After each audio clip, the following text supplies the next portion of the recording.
Today is the beginning of our second season with Kaiserslautern and is also a transfer special. We've had a very busy transfer window and of course this is the beginning of a brand new season in a brand new league. Let's get into it and see quite what's gone on and who we're playing today.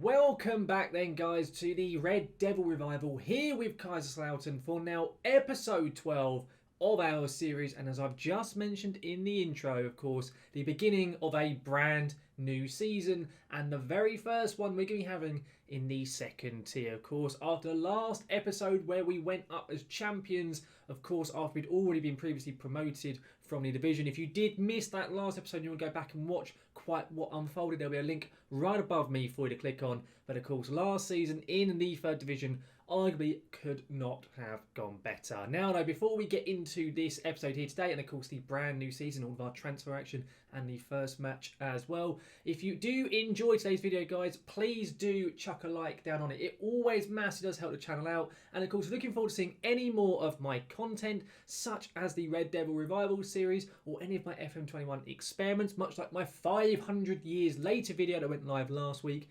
Then do make sure to hit that subscribe button and ring that notification bell to notify when any of my content here on YouTube goes live.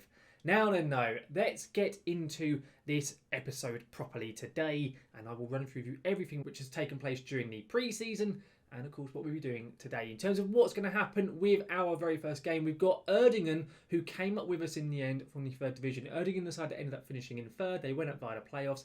That is who we'll be facing in our match, first of all, in this episode. But in terms of the transfers, as I said in the intro, it's been a very, very busy time indeed. If we go to our transfer history page, you can see a lot of players have come in and a lot of players have gone out. There is still another player who's had a bid on him who may well be leaving. And we also have another bid on a player who well could be joining us quite soon. The transfer window, I think, still is open for at least another month, with some reason starting the season really early at the end of July, which is a lot earlier than what I'm used to. So we'll have to see if there's any more players coming in or out before next episode. But if any of those do happen, of course, I will come to those whenever they occur. In terms of who is left, I'll run through very quickly who has gone. Kenny Redondo, the winger who we kind of trained to be an attacking midfielder, he has left, went to Sandhausen, 200 grand. I was really happy that he's on a lot of money. I wasn't planning to play him much this season, so I was happy with that. Next was Nicholas Sessa, who was a youngster at the team. Well, I say youngster, he's actually 25, but he was kicking up a fuss, wanted more game time. Sold him to Magdeburg, 18 grand. Then Marius Kleinsorger, a winger who we had out on loan last season. He is now left on a permanent deal to Estoril over in Portugal. Another nearly £30,000. Then a big sale which happened, and I wasn't necessarily sure if I was going to, but considering the wages the guy was on and the lack of playing time he had from last season, it made sense to sell him, and that was Lucas Spalvis. He was kind of our third choice striker last season. He had a bad injury, so he didn't get a huge amount of time. But Sandhausen, who have already paid money for Redondo, came in for Spalvis as well, paid £275,000, paid all of his wages as well. I was over the moon with that. I snapped that money up. He only had a year left on his deal, and I basically just took it and ran away. The final one was we've loaned out our young right back to Tokuju, the side who we played a couple of times last season in the third division, so hopefully he can get some game time under his belt. They are all the players who've left. We bought in just over £500,000. I was really, really pleased with that. And of course, a lot of players I mentioned in last episode have left on free transfers. Schmiedeback being arguably one of the key players, and also Carlos Sickinger, one of our centre-backs from last season. But as you can see, we've made a lot of new signings. Up first is Flavio Ramos. He is going to be one of our new centre-backs. He is Brazilian. He comes from Portugal. He's never played in Germany. I think he's previously played in Turkey at one point in his career. But he joins us from Farense over in Portugal. And you can see on here, he is very, very good. Basically, every attribute for a central defender role, he has a 12 or above. The majority of his attributes are 14s or 15s. He's really, really good. He's on a big old hefty wage of £6 grand a week. And I think, no, considering how good he is, it's fair enough. He was on a free transfer. We signed him on a pre-contract. I was really, really pleased with that. Up next is Alejandro Salas, or Sayas, I'm not too sure. And this guy, I think, could be special. I have no idea how we've snapped him up from Valencia. He was in Valencia's B team. His contract was coming up. He is 18 years of age. And this boy could be something special indeed. At 18, every attribute he has, if I look at him for an advanced playmaker on support, every attribute for that role other than his composure and his teamwork is over a 12. It is phenomenal for an 18-year-old. This boy could be very special if he gets the right tutoring, if he plays enough games, stays injury-free. He could be fantastic. He's on a £5 a week deal as a star player, and I think that's fair enough. I think also he's got a pretty high release clause. Yeah, he has a £10 million release clause in his contract, so he hopefully shouldn't be going, and if he does, it'll be for a large fee anyway, so I'm really pleased with that. Up next is another centre-back, Florian Hübner, who joins us from Union Berlin on a relatively smallish deal in comparison to other players. Comes in on £4 a week, and he's either going to start as one of our centre-backs or be a rotation player. He's 30 years of age, comes with a bit of experience. He's played in the Bundesliga and second Bundesliga, knows this football very, very well, and I was very pleased to get him in. And say, either rotation or maybe a start, we'll have to wait and see. Up next is Diawandu Diagne. I think I've pronounced his name right. I may have completely butchered it. And he's a bit of a weird one. I can't decide where I want to play him. We have the option of playing him as our libero, which I am quite tempted to. The exception being the fact he's only 5'9", so that does put me off a little bit. He could also play at right wing back, which again he could well do. He's quite quick. He's good on the ball. He's got good defensive attributes. He just can't cross, but we'll have to wait and see on that. Might well be an option. And also we have the option of playing him as our new ball-winning midfielder on defend. Again, I haven't decided yet. He comes in on £4.5 a week. I've promised him a lot of game time. He will get it. It will just depend on where it's going to be. But this is Diagne. I think he could be a very, very good player, a very good utility player as well. And I am tempted to try him as a libero and see quite how he gets on. I have no idea though. Up next is Philipp Erhardt, another German. Should I say German? He's Austrian actually. And this guy, again, much like Diagne, comes in as either a ball-winning midfielder for us or as a centre-back option. He's a bit taller than Diagne. He's not quite as good as in the air somehow. But yeah, he again is another option for us. A utility option more than anything. Comes in on £4 a week on a free transfer. Was very pleased with that signing. Up next is our new right back. I sadly couldn't get Mode back on loan from Borussia Dortmund. He just didn't want to join us for whatever reason. So we brought in Niels Butzen. He has played all throughout kind of German lower league football. He's a very, very decent right back. You can see he's a natural right wing back as well, which is really, really handy. Can play on the left side as well and can even play as a defensive midfielder or as a centre back if we required him to. And yeah, he does the job, comes in on £3.5 a week compared to Francis, who I was going to play there. He's probably as good. He has a lot of stamina, which I really like as well. He's not very quick, but stamina-wise is really good because it means he can run up and down that pitch all day long, which I think is a really decent one. So that's Niels Butzen. On the left, we've got possibly another new left-back as well, and this is Didac Villa. He's a 32-year-old Spanish left-back, left wing-back. He joins us from Espanyol on a free. He's on quite a hefty wage of £5 a week, but it's only on a one-year deal. We have an option to extend it should we want to. I may well do that. We'll have to wait and see how he's doing by the end of it. Of course, at 32, his physicals could deteriorate, so we may not want to. But he's a really, really good, well-rounded player. And he could arguably cover as a centre-back, and he could even probably play in the middle of the park if we required him to. He has really, really well-rounded attributes really across the board. I'm really pleased with him coming in. Now, though, we get to the two more interesting positions, because first of all, in goal last season, we had Titus Krapikas, a very, very good goalkeeper who was on loan. Now, I put a bid in for him. I had it accepted, but it was like £2 million and we couldn't afford it. So he was out the window. Spezia would not loan him back to us. They got relegated, so they wanted to play him because he was better than their first choice keeper, basically. So yeah, that option was completely out the window. So instead, I've got in another new loanee keeper, and his name is Martin Hansen. He's a Danish player from Hanover. He comes on loan, and it's a bit of a hefty fee. We're paying about £250,000 to actually loan him in. But there was very few keepers available. All the free transfer keepers that actually were willing to join us either A, wanted extortionate money that we could not afford, or B, were terrible. So I've gone for Martin here. I think he's a really decent option, and he's probably not as good as what Krapikas was, but he's a good player nonetheless. And I'm hoping he can at least do a job for this season, and either in the January or in the summer we can bring in an actual first choice keeper on a permanent deal. I say, it was really frustrating. All the players that I was interested in just wanted stupid money, like 10, 15 grand, which is over double the majority of the players in the squad. And I just couldn't justify that. In fact, in a lot of cases, we couldn't afford it anyway. So Hansen's come in as the new keeper. The other position was up front with a new striker. Of course, last season we had Pori on loan. We've since sold Spalvis. Lucas Rodersa could well be leaving us as well. There's a bid on him at the moment. So I knew I needed at least one, if not two strikers. Pori I wanted, I put a bid in for him. He then said he wanted 15 grand a week, so I told him to F off, basically. It was just ridiculous. It's like, mate, you're not even that good. You cannot demand that type of money. It was over double our highest paid player of 7 grand. So yeah, he hasn't joined. Instead, first of all, our new first choice striker is a guy called Smel Plevoljak, I think is how you pronounce it. He's a Bosnian, I say international, he's played once for them. He's going to come in as the advanced forward on attack. He's really decent. Every attribute is an 11 or above. He has 12 finishing, 12 composure. He's quite quick. He also likes to beat the offside trap and has 15 off the ball. I think he could be a really good player. We're only paying him 3 grand a week as well to loan him. And then his contract in the season with Uerdingen expires. So if we want him, we could maybe even get him on a free transfer if he works out. So we'll have to wait and see. He may do, he may not. He's played at sides like Salzburg. He's also played currently at Uerdingen as well. So he's got a bit of kind of pedigree, has Plevoljak. The final signing, at least for now, is another striker. He comes in as a new backup striker. His name is Jorge Galan, or Halan. I'm not too sure. He's Spanish. He's quite old. He's 32. He's come in on a 1-year deal with an option for another year on 3.5 grand a week as a squad player.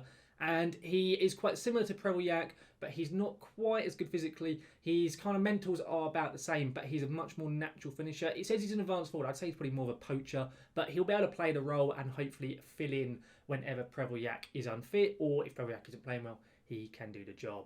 He's the final signing though. As I say, it's been a very, very busy window, and I'm pretty happy with the majority of signings in which we've made. I think we're in a good position. If I show you the old season preview just so you can see where we're predicted to come, the game actually reckons we're predicted to come up in 7th. And that is basically top half finish. The board only want us to try and avoid relegation there. They don't mind if we getting a relegation battle, just to try and stay up basically, even if it's via the promotion playoff. And I'll be honest, that's what my aim is, just to stay up and consolidate and then carry on building. But I say the game thinks we're going to do quite well. Only time will tell. The first game, though, of the episode and of the season, and of course the only one actually of the episode, is going to be Uerdingen at home. Uerdingen, who are predicted to come rock bottom of the league. So this is really a vital must-win game. And the side which we're going to be using for it is Hansen in net, then Flavio Ramos, then Diagne, as I mentioned, the short midfielder defender player. I'm going to try Mr. Libero, see how he gets on. It's then Kevin Kraus with Niels Butterson, the new right back, Villa as the new left back. It's then Enzo Zidane and Erhardt in the midfield. It's then Salas, the new Spanish youngster who I am very excited to see play, with Ritter in the 2 attacking midfield roles, and then Plevoljak starting up front. So it's a very, very new side. So I don't know quite how the side's going to get on. Pre-season we've been okay, but it's going to be interesting to see how the players mix. But let's get into it and see quite how we get on. So if I submit our side then, let's get it submitted, and then we'll get into the old team talk and everything like that and see quite how the players react to us. Of course, as I say, I think 7 of these players weren't here last season who are starting. The bench is quite a normal set of players who kind of were here with us last season, so at least there's a bit of cohesiveness with the lads there. In terms of one other player that we put a bid in for, by the way, I put a bid in for Moditz Leitner, the Norwich midfielder. His contract was coming up. He was available for like 50 grand, so we've got a bid on him. There's a lot of other clubs interested, so we might be able to get him, but hopefully we can, and if we could do, he'll really offer us a lot of depth and maybe even come straight into the side. We'll have to wait and see. In terms of what I'm going to say to the lads, I'm going to point the finger at them and say we are favourites, we should be winning this. Other than Hansen, nobody cared. Not great. I say I have faith, hopefully convince all of the people here. And that's not too bad, actually. Not too bad at all. It's worth noting a few of the players in the side, Sailors being one, have no idea how to speak German. So it's going to be a while till they really kind of gel and bed in, I reckon. But I'm hopeful that they can at least do a decent job. Uerdingen are going with a 4-2-3-1. Of course, we beat them very much towards the end of last season in the game, which actually got us promoted. So hopefully we can replicate that in this match here. I don't know if they've strengthened or not. I mean, we obviously have, but it'll be interesting quite how we get on against a side that came up with us. If we end up losing this, not going to be a great sign, that's for sure. It's been a pretty quiet opening first half. 20 minutes played, absolutely nothing to show for it. That is for sure. I'm just going to go and encourage the lads because it's been an absolutely dead as anything game and quite a disappointing one. I mean, at the moment we're defending quite well. Uerdingen have done absolutely nothing, but offensively we are not seeing very much whatsoever. Okay, we've got a highlight here. A Uerdingen free kick. Let's counter maybe.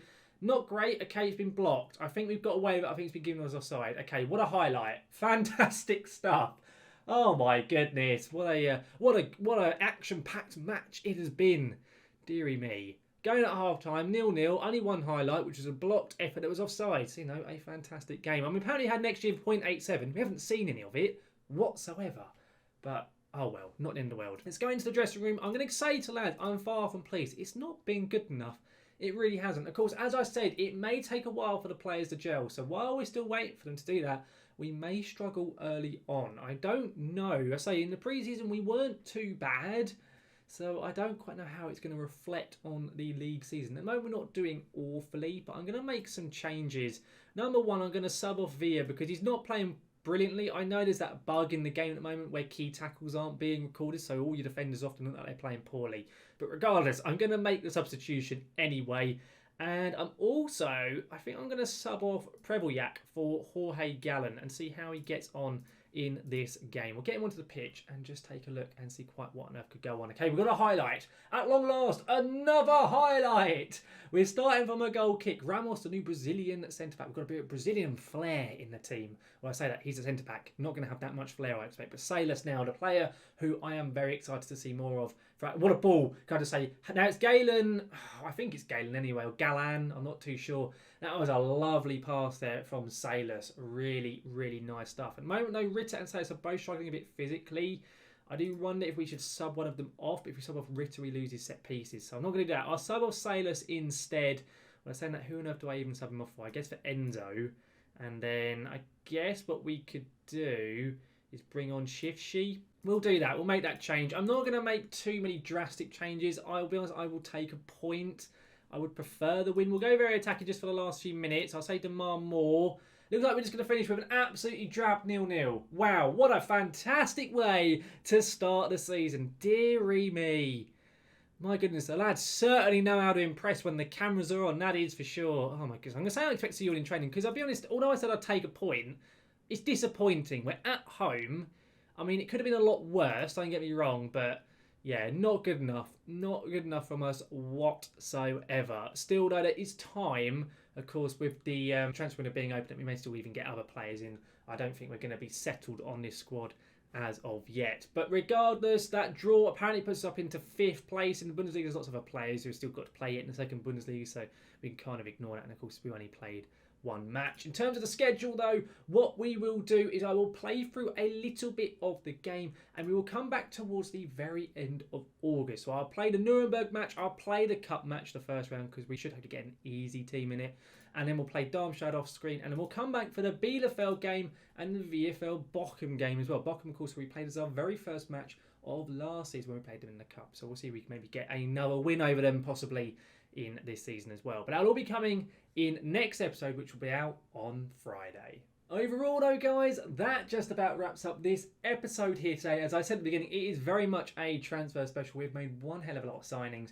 and I'll be honest, overall I'm pretty happy with the majority of players who've come in. I think we've really strengthened the team quite well. As I say, it's going to take a while for them to gel and to kind of get a bit of cohesiveness going on within the squad, but I think that squad can certainly do a job and be good enough to keep us up. That is the main aim, is just to stay up this season. Unfortunately, that first showing there didn't really highlight much at all. It was as dull as anything, but regardless, it's a position to build on, isn't it, in the day? We didn't lose, which is kind of the main thing. Gonna got some tough games coming up, Nuremberg and Darmstadt, etc. But then after that, we've got some games which will be interesting to see on camera in Bielefeld and in Bochum. But as I say, that'll all be for next episode, guys. If you enjoyed this episode here today, though, please do chuck a like down onto the video. And of course, if you have any also transfer suggestions, do chuck them down into the comments. As I say, we still have about a month left of the transfer window, so there's still plenty of time to get more players in. Finally, as well though, guys, if you're looking forward to seeing any more of my content here on YouTube, such as the Red Devil Revival series, or any of my FM21 experiments or tactics videos, then do make sure to hit that subscribe button and ring that notification bell to be notified when any of my content here on YouTube goes live. But guys, thank you very much for watching, and I will see you again next time.